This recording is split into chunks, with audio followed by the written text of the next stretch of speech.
Bonjour à toutes et à tous, donc c'est Maureen de nouveau pour aujourd'hui parler d'astrologie et notamment de l'entrée de la planète Uranus dans le signe du Taureau. Donc la planète Uranus est entrée dans le signe du Taureau depuis le 16 mai dernier, donc le 16 mai 2018. Et donc pour la petite histoire, donc Uranus c'est la troisième plus grande planète du système solaire. C'est une planète plutôt froide, une planète de glace. Et le nom d'Uranus vient de Uranos, dieu du ciel, fils et époux de Gaïa dans la mythologie. Donc Uranus, c'est le signe de l'indépendance par excellence, Uranus est la planète de l'indépendance par excellence, puisqu'elle est régie par le signe du Verseau. Et le signe du Verseau, c'est un signe qui adore tout ce qui est liberté, indépendance, amitié, humanité, euh, la tolérance, vraiment le côté fédérateur, je dirais. Donc avec Uranus, on est amené depuis le 16 mai dernier à rencontrer de grands changements.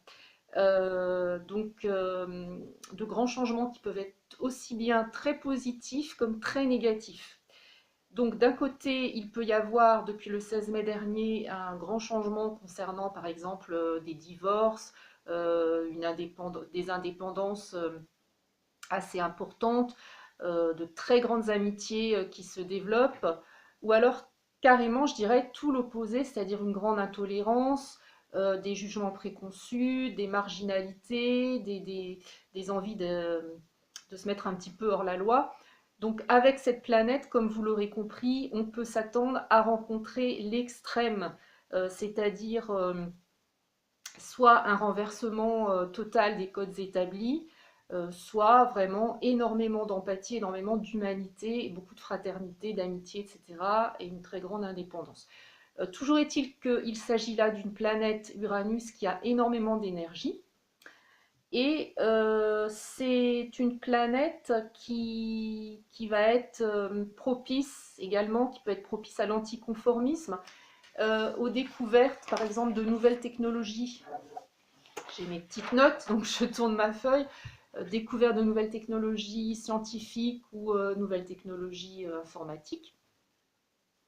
Donc c'est la planète c'est une planète masculine qui a énormément d'énergie et qui a un rapport avec les voyages également. Donc depuis le 16 mai dernier, certaines personnes peuvent avoir eu envie soudainement de partir au bout du monde. Euh, alors d'un autre côté, c'est complètement à l'opposé, c'est une planète ayant beaucoup d'énergie et étant très forte, rime plutôt avec des explosions, des changements radicaux. Euh, donc tout ça aussi, ça vient du mot Uranus, hein, comme on le sait. Donc l'uranium, c'est assez explosif. Donc on retrouve ça avec Uranus, cette notion d'explosion. Comment dire, on va pas parler jusqu'à aller à une guerre, mais des querelles très très fortes, des disputes, même au niveau international, on a pu noter ça. Donc, il est toujours bon de vérifier dans votre thème natal où, où se trouve la planète Uranus pour vérifier dans quel domaine de votre vie Uranus va avoir le plus d'importance. Voilà, donc ça, vous pouvez voir ça auprès d'un bon astrologue. Voilà, donc en tout cas, tout ça pour dire que pendant 7 ans encore, nous allons avoir avec ce signe de grands changements, voilà, en perspective. Donc attendez-vous à des grands rebondissements, en tout cas, dans vos vies respectives. Et je dirais, essayez, ça c'est le petit conseil en plus, essayez de ce fait de lâcher prise, de faire de la méditation dès que vous pouvez, de faire beaucoup de marches, afin de prendre du recul par rapport à ces grands changements qui peuvent avoir lieu. Voilà, eh bien écoutez, je vais vous souhaiter une très bonne journée, un très bon début de semaine et je vous dis à très bientôt. Merci de m'avoir regardé. Au revoir.